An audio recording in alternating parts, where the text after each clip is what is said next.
Hello दोस्तों, आप सभी का हमारे YouTube चैनल स्टडी आपके साथ में स्वागत है। आज हम लोग 1 जनवरी टू 4 जनवरी तक के सारे इंपॉर्टेंट करंट अफेयर्स को डिस्कस करने वाले हैं। ये पूरी करंट अफेयर सीरीज, जैसा कि आप सभी को पता है, टोटली एग्जाम ओरिएंटेड है और इस पूरी करंट अफेयर सीरीज में हम लोग बेसिकली मध्य प्रदेश, इंडिया और वर्ल्ड की सारी इंपॉर्टेंट न्यूज को कवर करते हैं। स्पेसिफिकली ये पूरी करंट अफेयर सीरीज आपको various competitive exams like state PSC, MP patwari, SSC और रेलवे पुलिस एग्जाम या अदर कोई भी कॉम्पिटेटिव एग्जाम हो जिनमें करंट अफेयर्स एक महत्वपूर्ण सब्जेक्ट हो या ऐसे एग्जाम जिनमें करंट अफेयर्स आता हो, ऐसे सभी एग्जाम्स में ये करंट अफेयर सीरीज आपके लिए बहुत ही ज्यादा हेल्पफुल होने वाली है। और अगर आपको इस पूरी वीडियो का पीडीएफ चाहिए तो आप स्टडी आपके साथ नाम के टेलीग्राम ग्रुप से ज्वाइन होकर वहां से आप इसे आसानी से एक्सेस कर सकते हैं, जिसकी लिंक आपको डिस्क्रिप्शन में भी मिल जाएगी। मैं आपको बता दूं, रिसेंटली एफसीआई का एग्जाम कंडक्ट कराया गया या चल ही रहे हैं। एफसीआई के एग्जाम के फर्स्ट फेज में जितने भी करंट अफेयर्स आए हुए हैं वो सारे करंट अफेयर्स इस पूरी हमने जो कवर की है करंट अफेयर्स की सीरीज, उन्हीं में से क्वेश्चन आए हुए हैं। और वो क्वेश्चन मैं आपको अगली वीडियो में बताऊंगा भी कि कौन कौन से एग्जाम, क्योंकि एक बार पूरा एग्जाम हो जाए उसके बाद हम लोग डिस्कस करेंगे कौन कौन से प्रश्न पूछे गए हैं। आपको चीजें समझ में आ जाएंगी कि क्या है एग्जाम ओरिएंटेड का मतलब। एग्जाम ओरिएंटेड जब भी मैं बोल रहा हूं तो यानी कि सारी इंपॉर्टेंट करंट अफेयर्स को हम लोग यहां पर डिस्कस करते हैं। रदर न्यूज जो होती हैं, अगर हम लोग बात करें, हर एक चीज इंपॉर्टेंट नहीं होती है एग्जाम पर्सपेक्टिव से। तो एग्जाम पर्सपेक्टिव से जो भी चीजें इंपॉर्टेंट है वो सारी चीजें हम लोग यहां पर डिस्कस कर लेते हैं।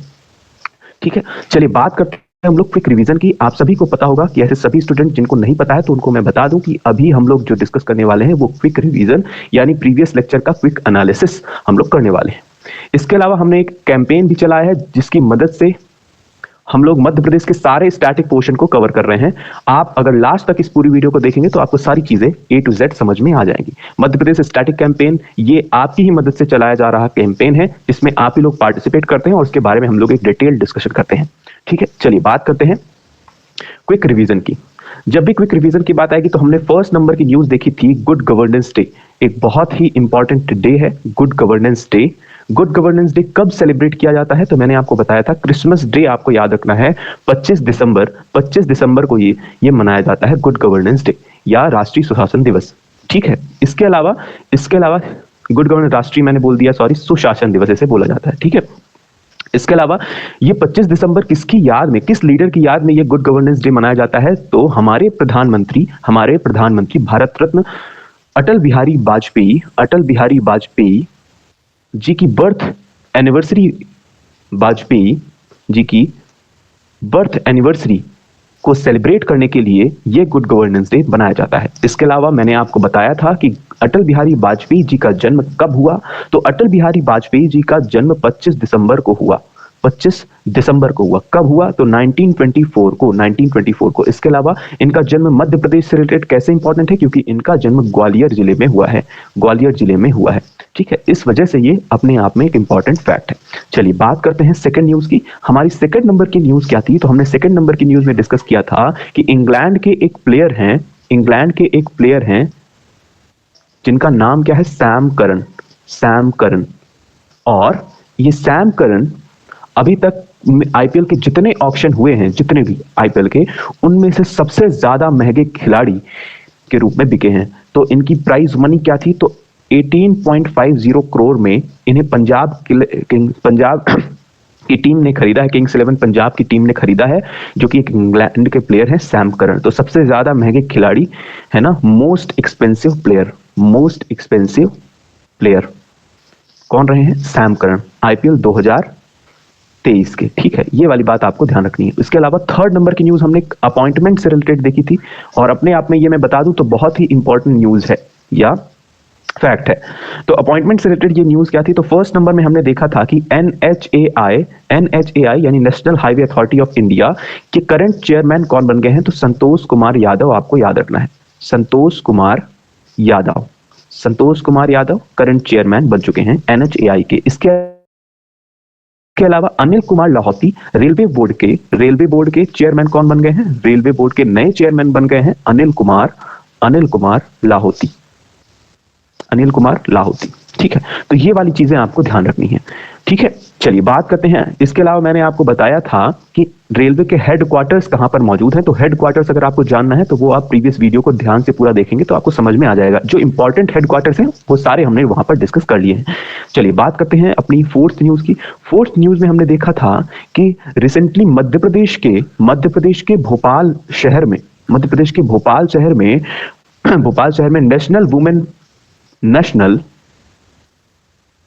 वुमेन बॉक्सिंग चैंपियनशिप का आयोजन किया गया। नेशनल वुमेन बॉक्सिंग चैंपियनशिप का आयोजन कहां किया गया अगर आपसे पूछ लिया जाए?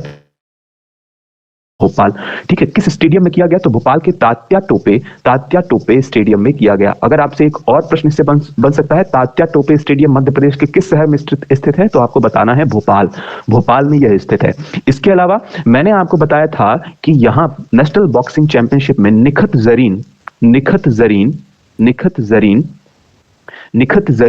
इन्होंने गोल्ड मेडल हासिल किया है। अगर मैं बात करूं निखत जरीन के बारे में आपको यह वाली बात भी पता होनी चाहिए कि बर्मिंघम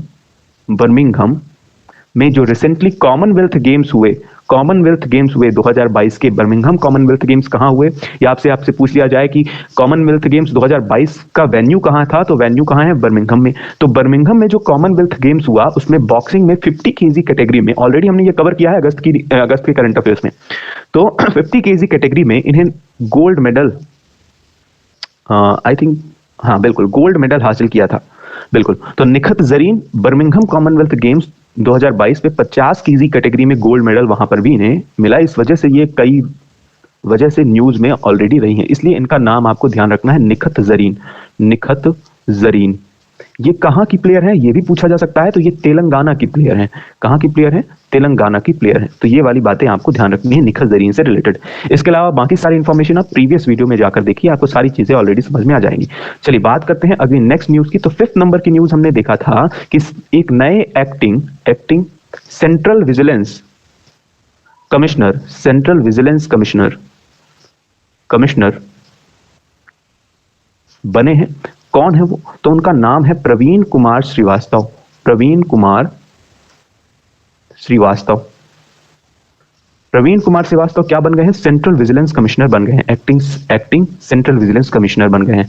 अगर बात करें सेंट्रल विजिलेंस कमीशन की, तो इसके बारे में भी मैंने आपको बताया था कि सेंट्रल विजिलेंस कमीशन यानी राष्ट्रीय सतर्कता आयोग बेसिकली करप्शन रोकने का काम करता है, या करप्शन को प्रिवेंट करने के लिए एक आयोग बनाया गया है। ठीक है, अगर बात करें तो इसमें एक चेयरमैन होता है और 2 मेंबर होते हैं। इसके अलावा इसका गठन कब किया गया है ना, तो ये वाली बात भी अपने आप में इंपॉर्टेंट है। तो इसका गठन यानी कि सेंट्रल विजिलेंस कमीशन का गठन फरवरी 1964 में किया गया। फरवरी 1964 में इसका गठन या इसका फाउंडेशन किया गया। इसके अलावा आपसे यह भी पूछा जा सकता है किस कमेटी के रिकमेंडेशन पर यह किया गया, तो के संथानम कमेटी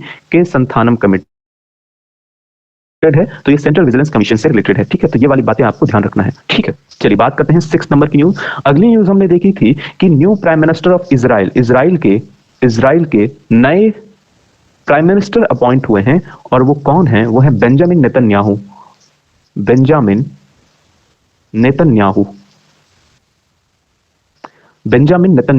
तो ये है इनके करंट चेयरमैन रिसेंटली जो कि अपॉइंट हुए हैं। इसके अलावा मैंने आपको 7th नंबर की न्यूज, बाकी सारी इंफॉर्मेशन आपको प्रीवियस वीडियो से देखनी है। एक बहुत ही जबरदस्त न्यूज थी ब्राजील से रिलेटेड। ब्राजील के लेजेंडरी फुटबॉलर थे जिनका नाम क्या है? जिनका नाम था पेले, और इनका निधन हो गया है, इनकी डेथ हो गई है।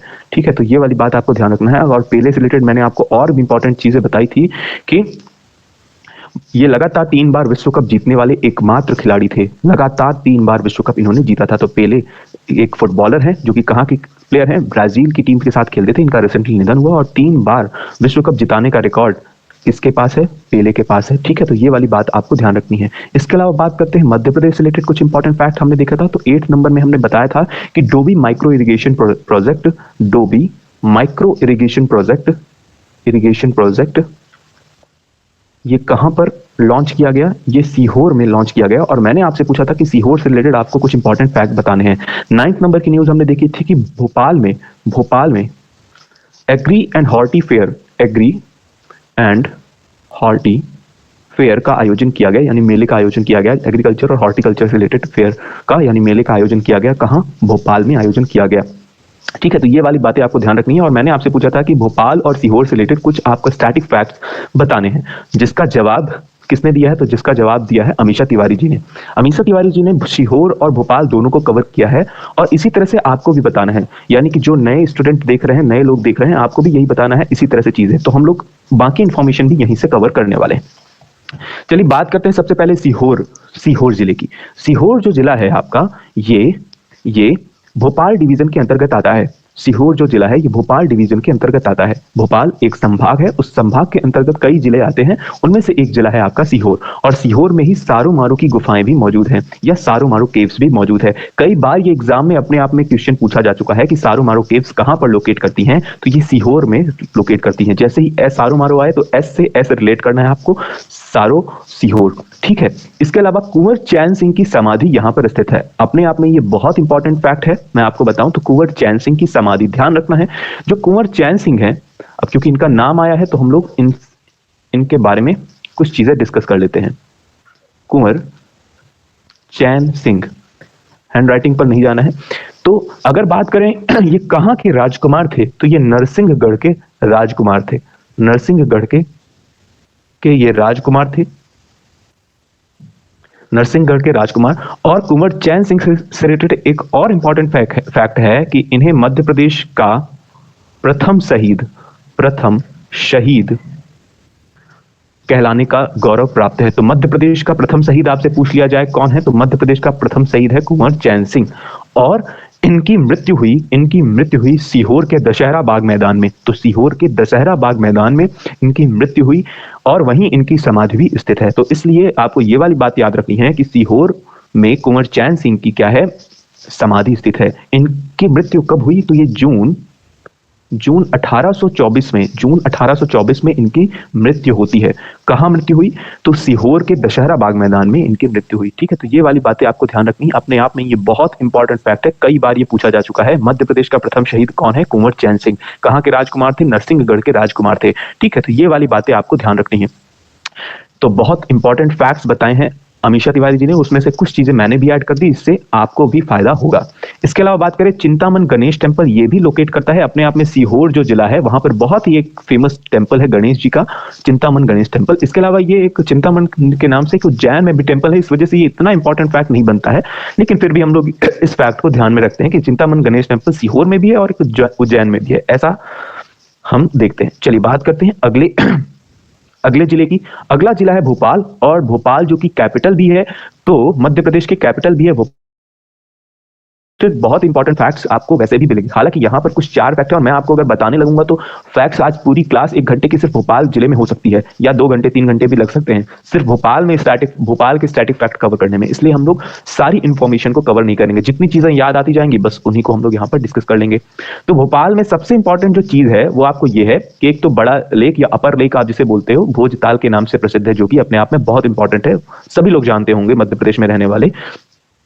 ठीक है, तो 11वीं शताब्दी में भोजपाल 11वीं शताब्दी में बेसिकली परमार राजा भोज ने इस भोपाल या भोजपाल की स्थापना की थी। ठीक है, उसकी बाद में अगर बात किया जाए तो बाद में दोस्त मोहम्मद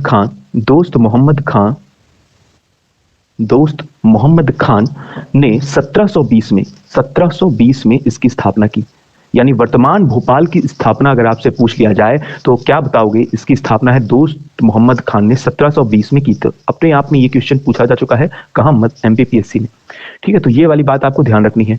एमपीपीएससी में पूछा गया सवाल ये था कि भोपाल के फाउंडर कौन है? तो आपको बताना है दोस्त मोहम्मद खान भोपाल के फाउंडर हैं। कब स्थापना की? 1720 में की। इसके अलावा मैंने आपको बता दिया भोजताल अपर लेक का निर्माण भी परमार राजा भोज ने करवाया था। ठीक है, तो ये वाली बात आपको ध्यान रखनी है। इसके अलावा यहाँ पे कुछ स्टेडियम मौजूद है, इसके बारे में भी आप जानिए। Motilal stadium, Nehru stadium, Aishbagh stadium, और इसके अलावा रानी कमलापति रेलवे स्टेशन के बारे में भी ध्यान रखना है। अच्छा, एक चीज और मुझे याद आ गई सीहोर से रिलेटेड। तो सीहोर से रिलेटेड एक और फैक्ट ये है कि सीहोर में भी ही मौजूद है, क्योंकि मुझे रेलवे का याद आया, इस वजह से मैं बता रहा हूं कि बुधनी बुधनी जो कि सीहोर में है, यहां पर रेलवे स्लीपर कारखाना है। ये वाली बात आपको ध्यान रखनी है। रेलवे स्लीपर कारखाना भी कहां मौजूद है? तो ये बुधनी में मौजूद है, जो कि सीहोर में आता है। ठीक है, तो ये वाली बातें आपको ध्यान रखनी है। इसके अलावा राजा भोज इंटरनेशनल एयरपोर्ट, ये भी कहां स्थित है? ये भी भोपाल में स्थित है। इसके अलावा मध्य प्रदेश का एनर्जी पार्क, अच्छा, मध्य प्रदेश का एनर्जी पार्क और भारत भवन भी अपने आप में कहां स्थित है? भोपाल में। तो मैं आपको बताऊं, इनमें से जो सबसे इंपॉर्टेंट चीज है वो क्या है? जैसे मैंने आपको बताया, भोपाल के फाउंडर कौन है? दोस्त मोहम्मद खान 1720 में इसकी स्थापना करते हैं। इसके अलावा राजा भोज इंटरनेशनल एयरपोर्ट, ये भी भोपाल में है। इसके अलावा भारत भवन, जो कि कहां है? भोपाल में स्थित है। जो भारत भवन है, ये बेसिकली क्या है? यह एक म्यूजियम है। यहाँ आर्ट एंड कल्चर का आपको बहुत ही जबरदस्त प्रदर्शन देखने को मिलेगा। ठीक है, बहुत ही जबरदस्त कला और संस्कृत का प्रदर्शन आपको यहाँ पर देखने को मिलेगा। भारत भवन के आर्किटेक्ट कौन है, यानी इसका आर्किटेक्चर किसने तैयार किया है? तो चार्ल्स कोरिया ने बेसिकली इसका आर्किटेक्चर किया है। तो आर्किटेक्ट कौन है? तो चार्ल्स कोरिया है। इसके अलावा भारत भवन की स्थापना कब की गई? तो 1982 में, 13 ऑफ फरवरी 1982 में इसकी स्थापना की गई। किसकी? भारत भवन की। इसके अलावा इसका इनॉग्रेशन किसने किया? तो उस समय की प्रधानमंत्री पीएम इंदिरा गांधी ने इसका इनॉग्रेशन किया था। तो ये वाली बातें आपको ध्यान रखनी है। भारत भवन से रिलेटेड ये सारी बेसिक इंफॉर्मेशन है। ठीक है, अब मुझे याद आ रहा है भोपाल से रिलेटेड एक और इंपॉर्टेंट फैक्ट, जो कि हमने दिसंबर के ही करंट अफेयर में ऑलरेडी डिस्कस किया हुआ है। वो है क्या? चलिए उसके बारे में भी हम लोग थोड़ा सा देख लेते हैं। तो भोपाल में आपको पता होगा कि 2 दिसंबर 1984 को भोपाल गैस ट्रेजेडी हुई। ठीक है, ये भोपाल गैस ट्रेजेडी में बेसिकली हुआ क्या? यहां भोपाल में स्थित एक यूनियन कार्बाइड फैक्ट्री थी और यहां मेथिल आइसोसाइनेट गैस रिलीज हुई और जिसकी वजह से लाखों की संख्या में डेथ हुई और उसका इफेक्ट आज भी आसपास के क्षेत्र में मिलता है। तो आप सोच सकते हैं इतनी जबरदस्त डेथ हुई थी, इतने जबरदस्त लोग इफेक्ट हुए थे इस पूरी फैक्ट्री में से रिलीज हुई मेथिल आइसोसाइनेट गैस की वजह से। ये जो पर्टिकुलर इवेंट है भोपाल गैस ट्रेजेडी, इस पर सरकार ने एक ऑपरेशन चलाया था, ऑपरेशन फेथ। आपको ये वाली बात भी याद रखनी है। ऑलरेडी एग्जाम में पूछा जा चुका प्रश्न है कि ऑपरेशन फेथ किससे रिलेटेड है? तो operation faith Bhopal gas tragedy से रिलेटेड है।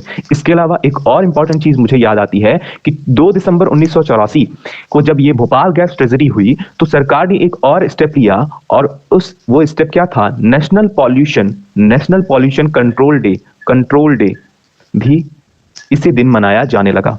तो ये भी एक अपने आप में इंपॉर्टेंट फैक्ट है कि नेशनल पॉल्यूशन कंट्रोल डे कब मनाया जाता है? तो 2 दिसंबर को मनाया जाता है। ऑलरेडी हमने ये सारी चीजें कवर की हैं, इसलिए आपको ये सारी चीजें याद होनी चाहिए। चलिए हम लोग बात करते हैं आज के करंट अफेयर्स की, और ऐसे ही अगर कोई मध्य प्रदेश से रिलेटेड कोई भी डिस्ट्रिक्ट आती है तो उससे रिलेटेड आपको कुछ स्टैटिक पोर्शन बताना है या कुछ स्टैटिक फैक्ट जो भी आपको इंपॉर्टेंट लगते हैं, कोई भी 3 फैक्ट आप बता सकते हैं, जैसा कि अमीषा तिवारी जी ने बताया वैसे ही।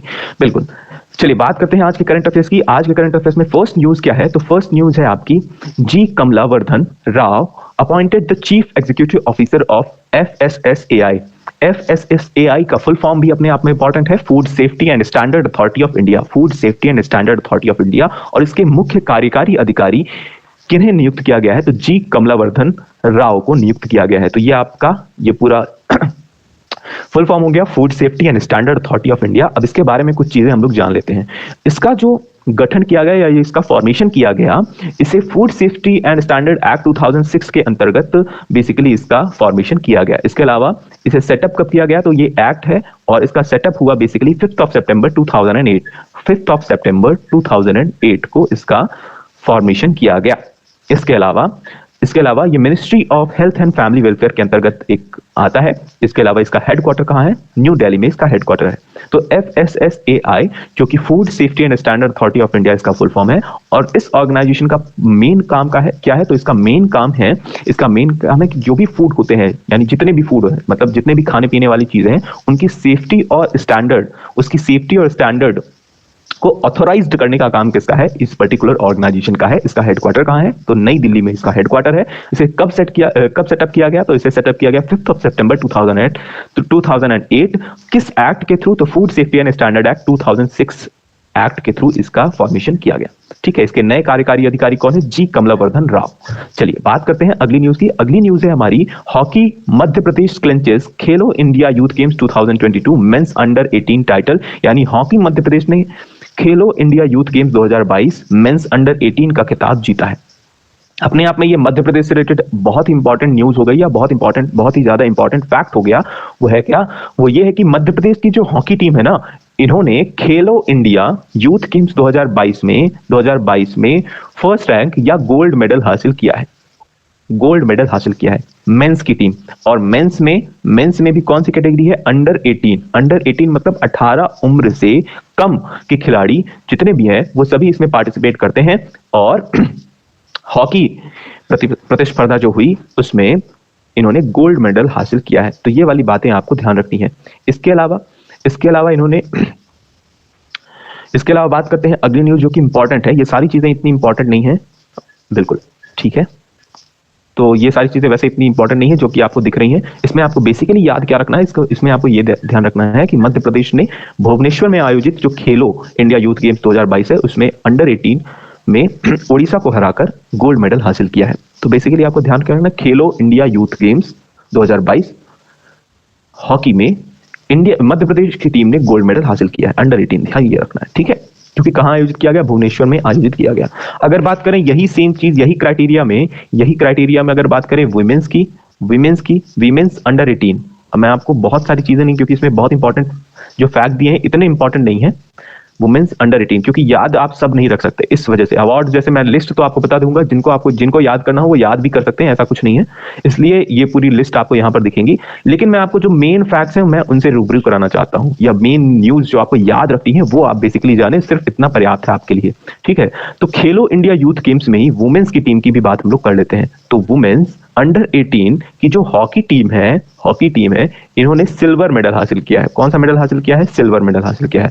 तो अगर बात करें मेंस की, तो मेंस ने गोल्ड मेडल हासिल किया है और वुमेन्स ने सिल्वर मेडल हासिल किया है खेलो इंडिया यूथ गेम्स में, ठीक है। तो ये वाली बात आपको ध्यान रखनी है। तो बेसिकली इसके अलावा अगर आपसे पूछ लिया जाए, अभी हम लोग बात कर रहे हैं जो वो है मेंस की, तो बेस्ट गोलकीपर का खिताब रवि हरियाणा, और best defender Sundaram Rajawat Madhya Pradesh, best striker Ali Ahmad Madhya Pradesh, ठीक है। ये नाम से आपको याद रखने की जरूरत नहीं है, बिल्कुल याद रखने की जरूरत नहीं है। सिर्फ आपको इतना ध्यान रखना है कि किसने जीता है टाइटल। इसके अलावा जैसा कि मैंने आपको बता दिया कि हॉकी वुमेन अंडर 18 टीम ने मध्य प्रदेश की टीम सिल्वर मेडल यानी कि सेकंड रैंक हासिल किया है। तो फर्स्ट रैंक किसकी है? तो फर्स्ट रैंक है हरियाणा की टीम की। तो हरियाणा की टीम है ये जो आपको दिख रही है इमेज में। तो हरियाणा ने अंडर 18 टीम हॉकी में खेलो इंडिया यूथ गेम्स 2022 का खिताब जीता है, ठीक है। तो ये उसकी सारी लिस्ट आपको यहाँ पर दिख जाएगी। तो बेस्ट गोलकीपर कौन है, बेस्ट डिफेंडर कौन है? योगिता वर्मा और भूमिका साहू जो कि मध्य प्रदेश से रिलेटेड है। तो मध्य प्रदेश वालों के लिए ये इंपॉर्टेंट फैक्ट है, वैसे भी हरियाणा वालों के लिए भी इंपॉर्टेंट फैक्ट है। तो अपने आप में ये इंपॉर्टेंट फैक्ट है, आपको ध्यान रखना। अगर आपको याद भी रखना है तो ये मध्य प्रदेश के 2 प्लेयर्स के नाम आप याद रख सकते हैं, अगर आपका मन है याद रखने का। वैसे मुझे नहीं लगता है कि ये इतना इंपॉर्टेंट फैक्ट है। आपको सिर्फ इतना याद रखना है कि किस टीम ने कौन सा खिताब जीता है। तो हॉकी हरियाणा की टीम ने गोल्ड मेडल जीता है वुमेन्स में, और अगर बात करें मेंस में, तो मेंस में गोल्ड मेडल जीता है मध्य प्रदेश की टीम ने खेलो इंडिया यूथ गेम्स 2022। कहां आयोजित किया गया? तो ये आपको ध्यान रखना है, भुवनेश्वर ओडिशा, ठीक है। चलिए बात करते हैं अगली न्यूज की। अगली न्यूज है आपकी, Louis Inácio Lula da Silva sworn as 39th president of Brazil. अभी आपको याद हो ब्राजील से रिलेटेड मैंने आपको एक इंपॉर्टेंट न्यूज बताई। वहां के एक फुटबॉलर हैं, फेमस फुटबॉलर पेले, जिनका निधन रिसेंटली हो गया है। और ब्राजील की बात अगर हम लोग कर रहे हैं तो ब्राजील के ही नए राष्ट्रपति कौन बन गए हैं? तो नए राष्ट्रपति बन गए हैं 39वें नंबर के, वो कौन है? लुइस इनाशियो लुला दा सिल्वा ये हैं। अब क्योंकि नाम अजीब है इस वजह से आपको याद रखने में थोड़ी सी मुश्किल हो सकती है। तो आपको याद क्या रखना है? दा सिल्वा। आप सिर्फ इतना याद रखो, दा सिल्वा क्या बन गए हैं? ब्राजील के नए प्रेसिडेंट बन गए, ठीक है। अगर हम लोग बात कर लेते हैं थोड़ा सा ब्राजील की, तो ब्राजील ये 5th लार्जेस्ट कंट्री है, 5th largest country in the world. अपने आप में बहुत इंपॉर्टेंट फैक्ट है भाई ज्योग्राफी का, ठीक है। चलिए फर्स्ट कौन है? तो फर्स्ट है रशिया, सेकंड कनाडा, थर्ड है चाइना, और देन यूनाइटेड स्टेट्स है, ठीक है। नाउ नेक्स्ट फिफ्थ नंबर में ब्राजील 5th लार्जेस्ट कंट्री है पूरे वर्ल्ड की। इसके अलावा ये किस कॉन्टिनेंट का हिस्सा है? तो ये साउथ अमेरिका का हिस्सा है, यानी साउथ अमेरिकन कॉन्टिनेंट का एक हिस्सा है या एक देश है। साउथ अमेरिकन कॉन्टिनेंट में एक देश है जिसका नाम है ब्राजील। ठीक है, इसके अलावा यहाँ की कैपिटल क्या है? यहाँ की कैपिटल है ब्रासीलिया। और यहाँ की करेंसी क्या है? करेंसी जैसे कि यहाँ पर हमारे भारत में रुपी करेंसी है हमारे भारत की, वैसे ही वहां की यानी ब्राजील की करेंसी है ब्राजीलियन रियल। ब्राजीलियन रियल वहां की करेंसी है। अगर हम लोग बात करें ब्राजील की, तो मैप में भी आप देख लीजिए, ये है आपका पूरा साउथ अमेरिका। वर्ल्ड मैप में आप देखेंगे तो यहाँ पर आपको दिख जाएगा आपका ब्राजील, जो कि अपने आप में आपको देखकर समझ में आ रहा होगा कि कितना बड़ा है ब्राजील, कितना बड़ा है। इसीलिए कहा जा रहा है कि ये 5th लार्जेस्ट कंट्री है पूरे वर्ल्ड की। ठीक है, तो इसलिए आपको ध्यान रखना है ब्राजील। ब्राजील के नए प्रेसिडेंट कौन बन गए हैं? दा सिल्वा बन गए हैं नए प्रेसिडेंट। ठीक है, तो ये वाली बातें आपको ध्यान रखनी है। ठीक है, साउथ अमेरिका कॉन्टिनेंट में एक कंट्री है, एक देश है ब्राजील। चलिए बात करते हैं अगली न्यूज की। अगली न्यूज है ministry of rural development launches Prajwala challenge. हालांकि ये जो न्यूज है, ये न्यूज इतनी इंपॉर्टेंट नहीं थी कि हम लोग इसे इंक्लूड करते, लेकिन इंपॉर्टेंट किस पर्सपेक्टिव से है? उसका स्टैटिक पोर्शन, यानी इसका स्टैटिक पोर्शन काफी इंपॉर्टेंट है, इस वजह से हमने इस न्यूज को कवर किया। मिनिस्ट्री ऑफ रूरल डेवलपमेंट जैसे ही याद आया तो आपको याद क्या आना चाहिए कि इसके यूनियन मिनिस्टर हैं कौन? यूनियन मिनिस्टर यूनियन मिनिस्टर कौन है? तो यूनियन मिनिस्टर है इसके गिरिराज सिंह। आपको यह ध्यान रखना है, गिरिराज सिंह। बहुत ही ज्यादा इंपॉर्टेंट फैक्ट है कि ministry of rural development and panchayati Raj, ministry of rural development and union minister कौन है? गिरिराज सिंह। मैं आपको बोल रहा हूं एज इट इज, यही क्वेश्चन पूछा जा चुका है FCI के एग्जाम में या FSSAI के एग्जाम में पूछा गया है। फैक्ट है, ये इंपॉर्टेंट जीके का क्वेश्चन बन सकता है। तो आपको ये बताना है union minister of rural development and panchayati raj कौन है? वह है गिरिराज सिंह। इसके अलावा अगर हम लोग बात करते हैं दीनदयाल अंत्योदय योजना या राष्ट्रीय ग्रामीण आजीविका मिशन, तो एक योजना है दीनदयाल अंत्योदय योजना। बेसिकली इस योजना का मुख्य उद्देश्य क्या है? इसका मुख्य उद्देश्य है कि ये ग्रामीण इलाकों की अर्थव्यवस्था को सुधारना, पर्टिकुलरली इसका उद्देश्य, जिसके तहत इस योजना के तहत कई पुअर लोगों की या गरीबों की मदद की जाती है। ठीक है, यानी ग्रामीण अर्थव्यवस्था का अपलिफ्टमेंट करना इस पर्टिकुलर योजना का मेन उद्देश्य है। ठीक है, तो ये वाली बात आपको ध्यान रखना है। तो दीनदयाल अंत्योदय योजना के तहत एक मिशन है। वो मिशन कौन सा है? राष्ट्रीय ग्रामीण आजीविका मिशन, जिसे आप बोलते हो नेशनल रूरल लिवलीहुड मिशन। ठीक है, नेशनल रूरल लिवलीहुड मिशन। तो ये एक पर्टिकुलर मिशन है और इस मिशन के तहत ही प्रज्वला चैलेंज को लॉन्च किया गया है।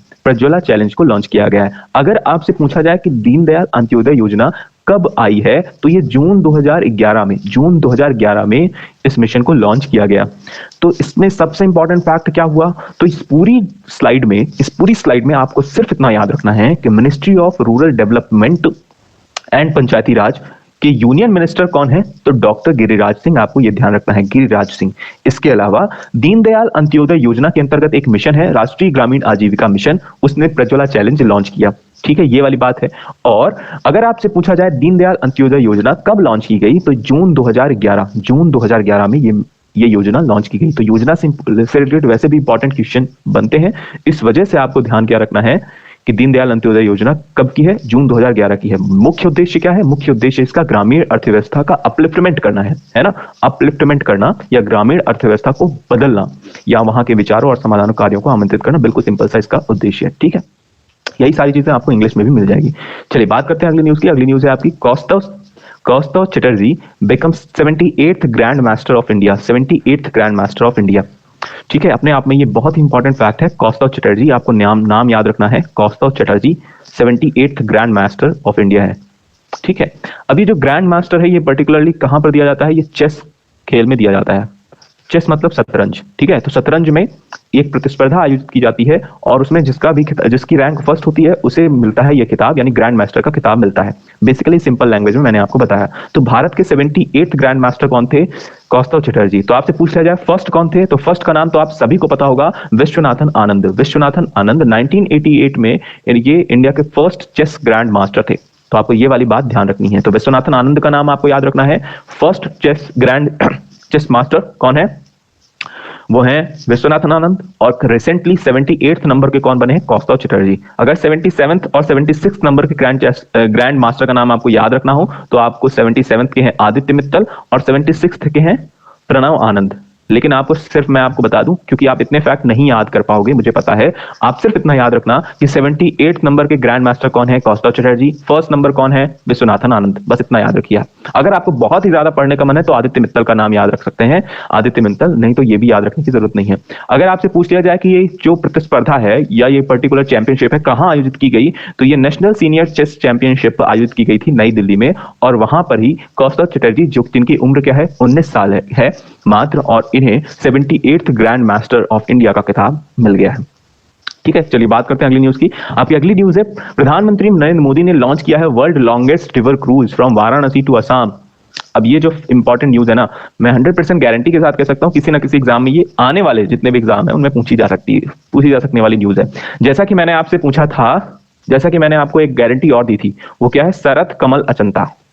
शरत कमल अचंता के बारे में अगर आपको याद हो तो, शरत कमल अचंता के ऊपर एज इट इज क्वेश्चन पूछा गया है, एज इट इज क्वेश्चन पूछा गया है फूड कॉर्पोरेशन ऑफ इंडिया में, कि लगातार 2 पेपर में, ठीक है, 2 पेपर में बोलो, सॉरी 3 शिफ्ट में लगातार ये पूछा गया प्रश्न है। इन्हीं से रिलेटेड कई तरह के घुमा के क्वेश्चन पूछा गया है। जैसे पूछा गया क्या, शरत कमल अचंता कौन से प्लेयर हैं, किस खेल से एसोसिएट करते हैं, तो आपको पता होगा टेबल टेनिस प्लेयर है, टेबल टेनिस प्लेयर है। इसके अलावा मेजर ध्यानचंद खेल रत्न अवार्ड से इन्हें इस साल नवाजित किया गया है या सम्मानित किया गया है, तो ये वाली बात आपको याद रखनी है। इसके अलावा एक एसोसिएशन एथलीट कमीशन के भी क्या बन गए हैं, वाइस प्रेसिडेंट बने, तो ये वाली बात भी आपको याद रखनी है। तो इस तरह से आपको चीजें याद रखनी है शरत कमल अचंता के बारे में। जितनी भी चीजें आप प्रीवियस वीडियो में जाकर देखिए, 110% मैं बोल रहा हूं, अगर आपने अभी तक नहीं पढ़ा है तो शरत कमल अचंता के बारे में सब कुछ पढ़ लीजिए, क्योंकि 110% ये आने वाले हर एक एग्जाम में पूछा जाने वाला क्वेश्चन है। चाहे आप एमपी पटवारी की तैयारी कर रहे हो, चाहे आप फॉरेस्ट गार्ड की तैयारी कर रहे हो, या जिस भी एग्जाम की तैयारी कर रहे हो। वैसे ये क्वेश्चन ये है कि वर्ल्ड लॉन्गेस्ट रिवर क्रूज, ठीक है, ये एक अंडर एस्टिमेटेड क्वेश्चन बन सकता है। वर्ल्ड की longest river cruise from Varanasi to Assam चलने वाली है कब, 13 जनवरी को, 13 जनवरी को, ठीक है। वर्ल्ड की लॉन्गेस्ट, ना सिर्फ इंडिया की, पूरे वर्ल्ड की लॉन्गेस्ट रिवर क्रूज है। रिवर क्रूज मतलब, रिवर क्रूज का मतलब रिवर पर चलने वाली एक क्रूज या एक बड़ा जहाज, आप ऐसा बोल सकते हो जिनको नहीं समझ में आ रहा, ठीक है। तो इस तरह का जहाज होता है, ठीक है। इस जहाज में आपको सारे शॉपिंग मॉल्स दिख जाएंगे, आपको पूरे थिएटर्स दिख जाएंगे, है ना, स्विमिंग पूल दिखता है, रहने की बहुत ही जबरदस्त व्यवस्था होती है, होटल्स होते हैं इसी के अंतर्गत, यानी इस पूरे जहाज के अंतर्गत ये सारी चीजें होती हैं क्रूज में, ठीक है। तो दुनिया की सबसे लंबी रिवर क्रूज वाराणसी से असम तक ये चलने वाली है कब, 13 जनवरी को। ये वाली बात आपको ध्यान रखनी है। इस रिवर क्रूज का नाम क्या है, इस रिवर क्रूज का नाम है गंगा विलास क्रूज, गंगा विलास क्रूज, गंगा विलास क्रूज। आपको ये वाली बात ध्यान रखनी है। तो ये जो वर्ल्ड लॉन्गेस्ट रिवर क्रूज है, इसका नाम क्या है, इसका नाम है गंगा विलास क्रूज। इसके अलावा अगर बात करें तो ये कहां से कहां तक चलने वाली है, तो ये पर्टिकुलर गंगा विलास जो क्रूज है, ये 50 दिनों में गंगा, भागीरथी, हुगली, ब्रह्मपुत्र और वेस्ट कोस्ट नहर की 27 नदी प्रणालियों के साथ 4000 किलोमीटर की दूरी तय करने वाली है। 4000 किलोमीटर, कहां से कहां तक चलेगी, वाराणसी से असम, ठीक है। तो ये वाली बातें आपको ध्यान रखनी है, ठीक है। वर्ल्ड लॉन्गेस्ट क्रूज का नाम क्या है, गंगा विलास क्रूज। चलिए बात करते हैं अगली न्यूज की। अगली न्यूज है, जैसा कि आप सभी को पता होगा कि मध्य प्रदेश से रिलेटेड एक बहुत इंपॉर्टेंट न्यूज है, जो कि एक मध्य प्रदेश में चल ही रहा है, 1 डिस्ट्रिक्ट 1 प्रोडक्ट स्कीम। ये एक पर्टिकुलर योजना है। इस योजना से रिलेटेड मैंने आपको ऑलरेडी बहुत ही सारी चीजें बता चुका हूं, मैं बहुत सारी चीजें, बहुत सारे प्रोडक्ट के बारे में बता चुका हूं, लेकिन फिर भी हम लोग वहां पर, अगर आपने नहीं देखा हो तो वो हम लोग यहाँ पर आज डिस्कस कर लेंगे। और अगर मैं आपको बेसिकली बताऊं इस योजना का उद्देश्य क्या है, तो इस योजना का उद्देश्य, जैसा कि मैंने आपको बताया था, एक जिला एक उत्पाद योजना।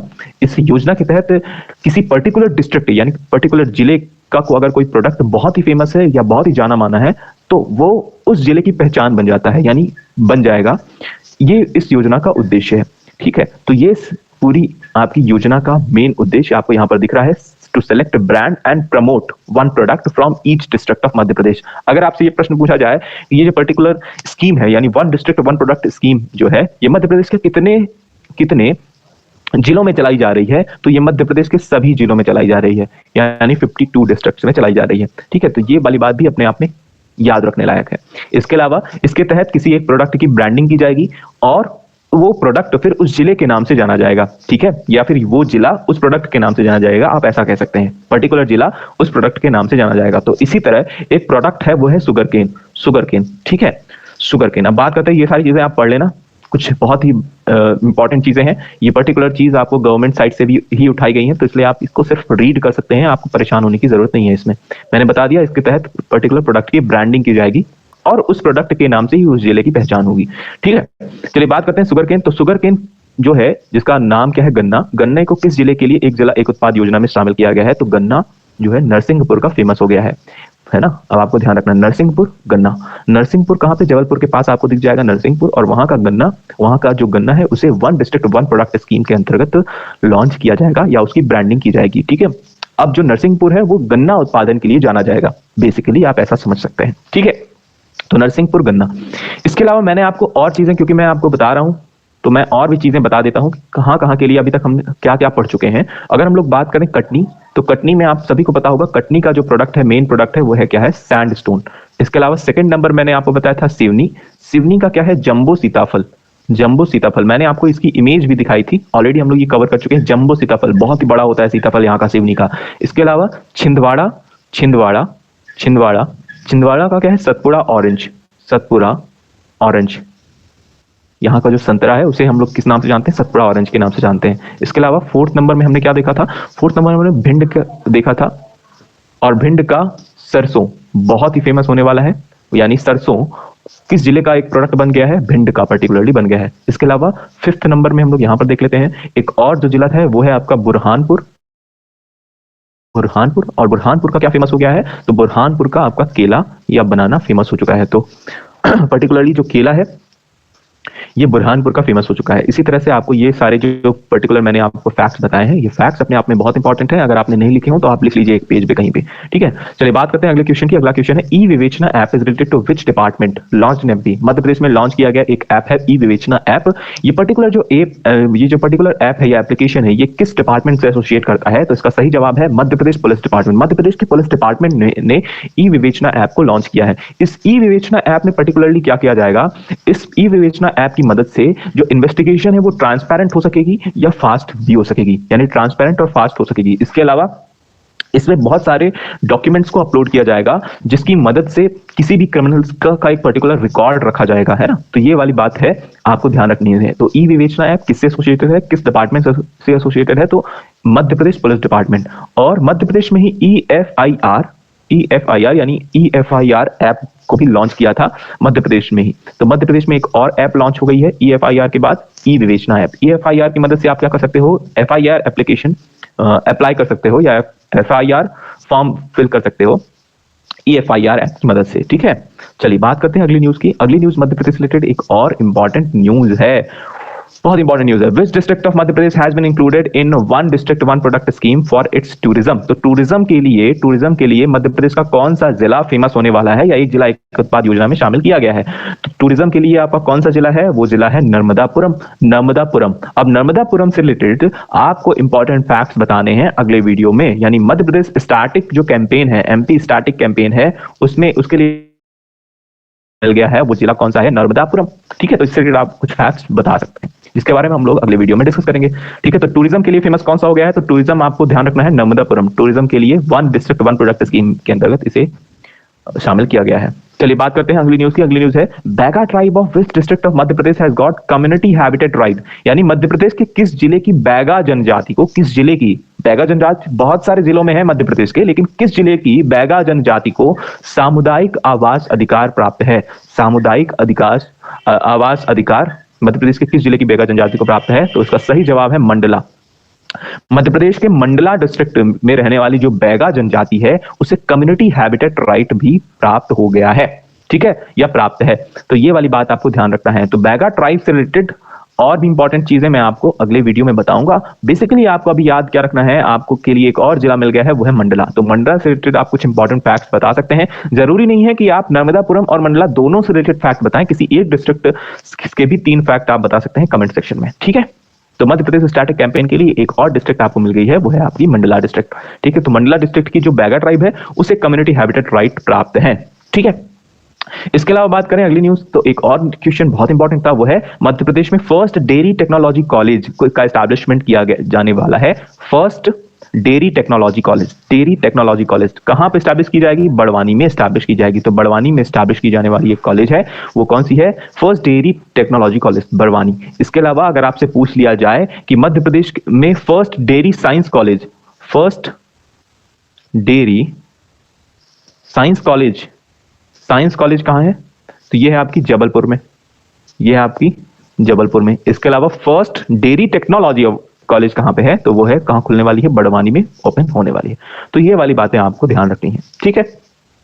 तो बेसिकली ये सारे इंपॉर्टेंट फैक्ट्स हमारे कवर हो गए। तो ये अपने आप में एक इंपॉर्टेंट फैक्ट है। अगर आपको मध्य प्रदेश के आप किसी भी एग्जाम की तैयारी कर रहे हैं तो ये वाले फैक्ट आपको याद रखने हैं, जितने भी फैक्ट मैंने आज आपको दिए हैं। कुछ और इंपॉर्टेंट फैक्ट्स हैं जो कि बहुत ही अच्छे अच्छे फैक्ट्स करंट अफेयर्स में रिसेंटली आए हैं, वो हम लोग अगले वीडियो में कवर करेंगे। चलिए बात करते हैं आज के प्रैक्टिस क्वेश्चन की। आपका फर्स्ट प्रैक्टिस क्वेश्चन है, द हेडक्वार्टर ऑफ नदर